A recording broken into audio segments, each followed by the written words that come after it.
All right, let's talk about something that's at the absolute heart of software testing. We're going to dig into the difference between a bug you see, the symptom, and the real reason it's actually happening. I mean, we've all been there, right? You tap a button on your phone and poof, the app just vanishes. It crashed. But why? Why does our software really break? Well, that's the big mystery we're going to solve today. So let's dive right into what I like to call the crashing app mystery. Because trust me, what you see happening on your screen, well, that is almost never the whole story. The best way to think about this? Picture an iceberg. That app crash, the symptom, that's just the small visible tip sticking out of the water. But the real danger, the massive hidden block of ice that can totally sink your project, that's the root cause. And it's always lurking right below the surface. Okay, so let's get a little more specific here. If you want to go from just finding bugs to actually building high-quality software, you have to master these two ideas: symptom versus root cause. It's a really simple but powerful idea. The symptom is what you see. The error message, that painfully slow loading screen, the crash, it's the effect. The root cause, on the other hand, is why it happened. It's that specific line of bad code, a missing database check, or an overwhelmed server. That's the real origin of the problem. All right, enough theory. Let's put on our digital detective hats and open up some case files. We're going to look at a few real-world breakdowns and see exactly how a tester follows the clues from that initial symptom all the way down to the hidden cause. Okay, case number 1. A user is shopping. Their cart is full, they're ready to give you their money, and they tap checkout, and the app just dies. Instantly. This is our first clue, the symptom that gets the whole investigation started. So, after some digging, what was the real culprit? A null pointer exception.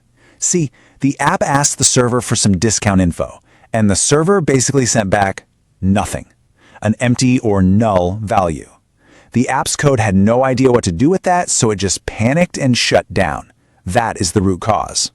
And this shows you the tester's two-part mission perfectly. First, the immediate action. You grab the logs. You figure out how to reproduce the crash. But then comes the crucial part, prevention.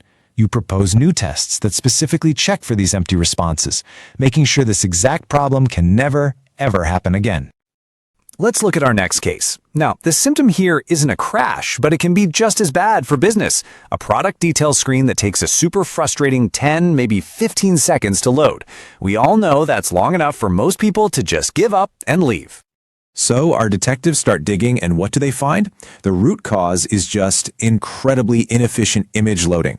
The app was trying to download these gigantic full-resolution product images every single time without saving a smaller copy, caching it. And it had zero backup plan for when the user was on a slow network. So how do you fix this? Well, the tester's action is to use special profiling tools to measure those load times on different kinds of networks. And then, to prevent it, they build performance standards right into the testing process, making sure the app is snappy even on a really bad connection. All right, time for our final case file. And this is a high-stakes business problem. The symptom, it's a huge sales event. Everyone's trying to buy stuff, and the payment page just keeps timing out. The app is failing at the exact moment the business needs it the most. And the root cause here is fascinating. It wasn't just that there were too many people. The real problem was a bug in the app's own retry logic. When a payment failed, the app was built to try again, but it did it way too aggressively, over and over without any pause, completely overwhelming the payment system. The app was actually making the problem worse. And this is where testers become total heroes. You take action by simulating that crazy sales traffic in a safe test environment to find the breaking point. And you prevent a real-world disaster by adding specific load tests that hammer that retry logic, making sure the app can handle the pressure when it counts. So when you look at this summary, the pattern becomes crystal clear. An app crash, a slow screen, login failures, payment timeouts. Every single visible symptom has a very specific technical root cause. And for each one, there's a key tester action to find it and to prevent it from coming back. So we've cracked the cases. Now what? Let's take all that detective work and boil it down into a simple, powerful framework that you can use every single day. Let's call it the tester's playbook.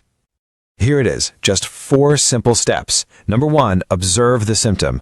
2, find the root cause. 3, act with an immediate fix or a great bug report. And 4, the most important one, prevent it with a future-proof solution. Observe, find, act, prevent. That's it.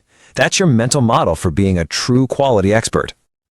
Okay, this is all great, but how do you actually use this playbook to show how valuable you are and, maybe ace your next interview? This right here is pure gold. In an interview, don't just say, "Oh, I found a bug." No, you tell a story using the playbook. You say, "So here's what I observed, and then I dug in, and here's the real root cause I found. So here's what I did to get it fixed, and finally, here's how I made sure it could never happen again." And why is that so powerful? Because it proves you're not just a bug finder who points out what's broken. It proves you are a problem solver, someone who delivers real quality and makes the entire product better from the ground up. So, I'll just leave you with this one question to think about in your own work. What symptom, what little glitch or slow screen or weird error message are you maybe ignoring right now? Because I guarantee you, hidden just beneath it, there's a root cause just waiting for a great detective like you to find it.